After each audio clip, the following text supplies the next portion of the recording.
everyone, I just disembarked, literally just disembarked a few hours ago, the Norwegian Escape, and today I'm going to give you my full review and debrief. It was an amazing cruise with a couple little bumps along the way and a little bit of a delay coming home, so let's get into all the details.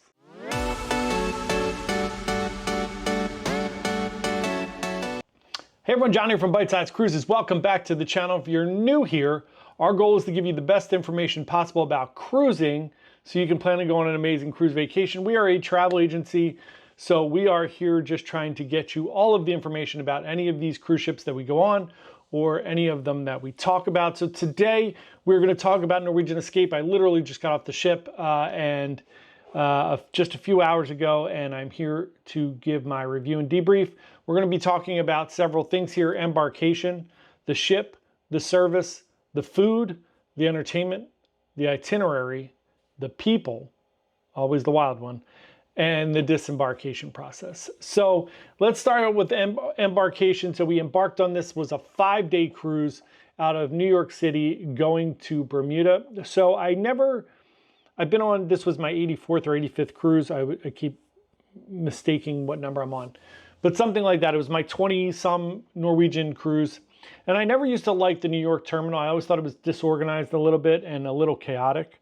But it's gotten better, specifically as I've moved up in levels in Norwegian, because you're not fighting all the crowd anymore once you move up to like Platinum. You get to sit in a separate area. It's a little bit of a nicer experience. So just keep in mind I'm coming at it from that perspective, but I do know that there is some chaos as you get into the New York terminal, and there still is. So we had a 9:30 arrival time, between 9:30 and 10 at the terminal. Doesn't mean you're going to check in at that time. That is the time that you are getting to the terminal. So we walked down from Penn Station, stopped and had a bagel for breakfast, and then got to the terminal about 9:20-ish, which is fairly on point for me. I try to get there a few minutes ahead of it. Judy checked her bag. I did not check any bags. I usually just walk on. And then we got right on the elevator and up into the terminal. You can either come in the terminal from the ground level or the second level, which is where you actually come in. So just be aware of that. If you get off at either one of those, just look for the porter to drop off your bags. There was a lot of people in the terminal who didn't realize they could drop their bags off. So we got into the terminal, got in line. There was maybe about 50, maybe 100 people in front of us. 9:30, they opened up. We walked through. Newer technology now. You don't have to take out your passport or show your kind of tickets up front. Basically what happens is you walk up, they do the immigration machines where they basically just scan your face. They do facial recognition, and then you walk right in as long as you're on the manifest. So we did that, went through X-ray, and then walked into the Sapphire line, which wouldn't have mattered anyway. There was nobody there yet. And we checked in, got our key cards, and we were sitting down within 15 minutes total of that. So around 9:45, we sat down. We relaxed for about an hour or so. A little bit after 11, they announced they were going to start boarding with the special needs. Always Haven and special needs go in first, and then Ambassador, Diamond, Sapphire, and then Platinum. So really nice experience getting on the ship from that perspective. We were on by about 11:15. I will say my trick generally when I get on is to go right to the kiosk to make my dining reservations. And that didn't work. They were not working when we got on the ship, maybe foreshadowing some issues.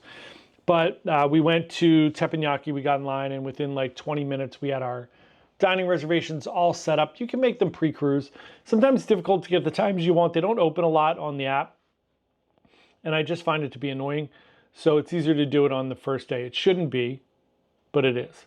So I did that, and then we went to Oceans for lunch and had a delightful experience. So embarkation, all in, took, not counting waiting in the terminal, took about 30 minutes tops to do it. So really, really nice experience.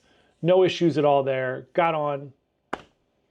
Double thumbs up for embarkation. Let's give that 5 stars. Everything's great. I'm going to try to do stars now. We'll try that. Maybe we'll rank it out of 10. 9 out of 10 for embarkation. It was great. Next up, let's talk about the ship. The ship's about 10 years old. I thought the ship looked great. There are, if you look hard enough, you'll find things. So in our room, like in the bathroom, the showers, a lot of the, whatever the showers are made of, it's not paint, but it's like plastic, and then there's obviously metal underneath. A lot of that is worn away, just a little bit of wear and tear in places. But I thought otherwise the ship looked really beautiful. I think Norwegian does a really good job of keeping their ships up to date, clean, keeping the aesthetic going. There's no rust around. It doesn't really look like an old ship. I think if it was the first time you got on Escape, you would think, wow, the ship's beautiful. It was the third time I've been on it. You could see slight signs of wear and tear in certain places, but the ship is beautiful. Still one of my favorite ship classes. I just love those Breakaway Plus class ships. So let's say 8 out of 10 for the ship's appearance and everything going on there. Next up, let's talk about service. Service was spectacular. I love the service on Norwegian, and really most of all the cruise lines. The service is really great. Norwegian, for some reason, I just love their service is always really good. I don't love that they've cut back on the room stewards. You really don't get to see or talk to your room stewards anymore. It used to be really nice to be able to have a conversation with them. You would see them all the time, in and out, and they used to do it twice a day. And now they don't, which is fine. We're evolving, and I don't really need the room to be turned over twice a day, but the people are now kind of so stretched thin that you really don't see them a lot. And there's a huge variability of when your room gets cleaned. So sometimes the first sea day, we had left our room for like 6 or 7 hours, and we came back and it wasn't made up, which is totally fine, not a big deal. But then, you're kind of timing, like, should I take a nap? If I take a nap, am I not going to get my room done? So when you run into that, it just becomes a little bit of a bottleneck. But after that, we kind of got on a pace with him where he knew we were going to be out of the room at a certain time. But we only really saw him maybe 3 or 4 times just to say hi in passing because they're so busy, which I think is a shame. But otherwise, the service in all the specialty dining restaurants was wonderful. The service around the ship, the cast and staff of all the different places were really wonderful. I went to Cruise Next to get my Sapphire pin. It was my first Sapphire cruise. They were delightful. Everybody was so nice. Couldn't have had a better experience. So from that perspective, really, really wonderful. Now let's talk about the food. I will do a full food review of included food and specialty dining. We had a great experience. We ate mostly specialty dining for dinner. We did eat at O'Shea's a lot. We ate at the buffet once. We ate in the dining room a few times for lunch and breakfast. So I'll do a full review on those, but let's say, again, 8 out of 10 probably for the food. Specialty dining was really good with one exception, and we'll get into that. It was La Cucina. It was still fine, but we'll go through all that in our dining review.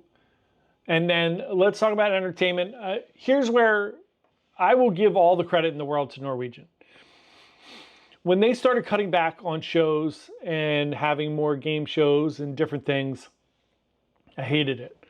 I really came down hard in a lot of my reviews about how Royal's entertainment is so good, Royal Caribbean, and Norwegian used to be on par with like shows and everything. Obviously, Royal has aqua theaters and ice skating shows and all of those things. I get it. It's still crazy, amazing that they can do all those things on a ship. Norwegian, the actual theater entertainment, I thought was just as good, if not better, than Royal. And what happened over the past few years was they started cutting all these shows and doing more game shows like Wheel of Fortune and Deal or No Deal and doing it multiple nights in the theater. And I just thought it was a drag. But I have to say, they've come back and they've kind of refueled their entertainment program.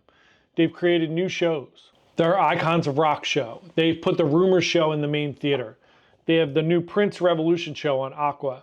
They have another Element show. I don't really love the Element show, but it's a great show as far as like theatrical presentation. Just not for me. But they've come back and they've done a bunch of things. And I have to say the entertainment was fantastic. So for me, the entertainment is going to be like a 9 out of 10 because I think Royal, like Oasis or Icon class is going to be 10 out of 10. It's like a 9 out of 10. The shows were incredible. Even like Wheel of Fortune and stuff is really fun. But if you do it once, it's fun. You don't want it 2 or 3 times in the theater. So really, really fun. We'll go through all of the entertainment in the entertainment review, but Norwegian also does a cast and crew show, which I love as well, where their crew members get to perform, which I think is really wonderful. And that's one of the most heartwarming things and things I love about Norwegian. So again, 9 out of 10 there. The itinerary was Bermuda. This is one of my favorite itineraries. You get to stay overnight. I love the 7-day Bermuda where you get 2 overnights, but the 5-day was great. It was very much, you know, what you're looking for. One sea day, basically one sea day down. You get a day and a half in Bermuda and then a sea day back, and you're back the following day. I thought it was wonderful. I love that itinerary. 8 out of 10 there. Bermuda is one of my favorite cruise ports. If you've never been to Bermuda, it's an easy cruise. It's easy to get to, and I highly recommend you add it to your stable. Very, very, very fun. Now let's talk about the people. So as per normal, you know, people are the wild card on your cruise. So Norwegian, I will say, has, for whatever reason, they don't attract the same audience that the new Royal ships or Carnival does. For whatever reason. It's less of a drinking crowd, party crowd. I don't know why, but I appreciate it. Maybe because there's not as many crazy things going on. It's a little more of a chill, freestyle vibe. But you do get some. And we didn't have too many. There wasn't like a bunch of things. There's also not a lot of things going on late at night, which I think is another A+. If you want to stop shenanigans, stop leaving the nightclub open until 3 or 4 in the morning. That'll probably solve like a huge 50% of your issues. You can't find a nightclub open that late on Norwegian. It's usually like 11 or 12 o'clock at night and things are wrapping up. But the theme parties and different things that were going on, I've never seen a glow party this crowded. Usually there's like a decent crowd of people there when they start, and then it withers away pretty quickly. I mean, it was. We got up there 45 minutes into it starting, and it was packed on Spice H2O. It was crazy. But the people were pretty good all in all. You always have, you know, there's always a few, right? In a group of 4,400 people, there's going to be 100. So there were some, but everybody I thought was pretty good. I didn't see any blatant, like, awful things that I've been seeing recently with bad behavior, fights, or anything like that. We did see some out-of-pocket people. I talked about it last night on the live stream. We had a really entitled Haven guest who was very, very rude and mean to the staff at Le Bistro. If I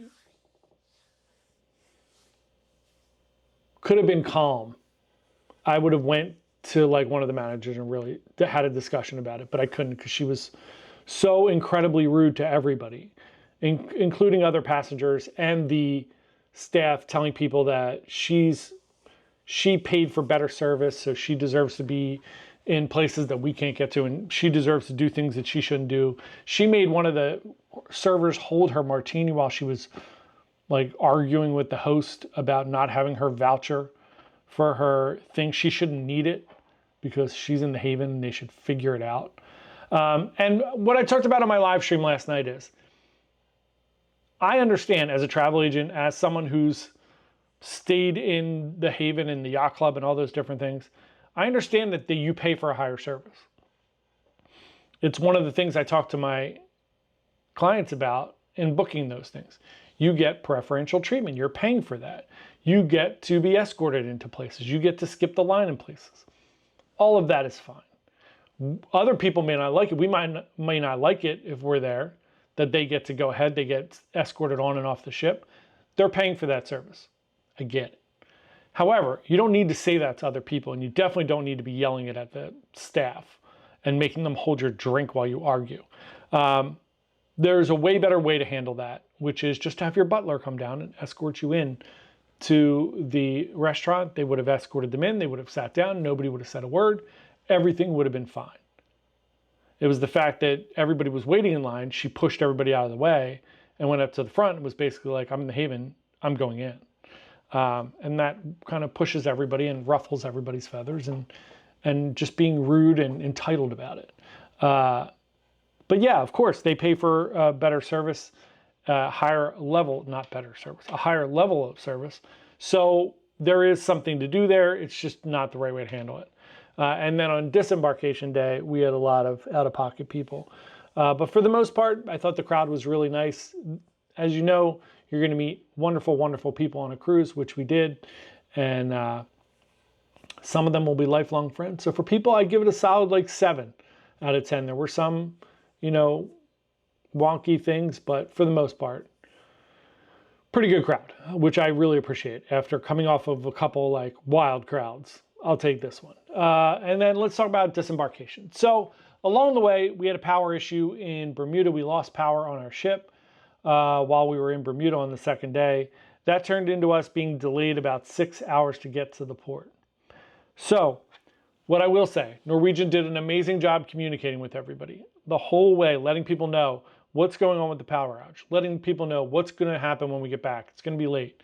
Helping people, giving them free internet and phone calls to be able to change their travel plans, reimbursing people $300 if they were inconvenienced by the travel. All of those things, right? All wonderful. Here's my problem. And this has always been my problem with disembarkation.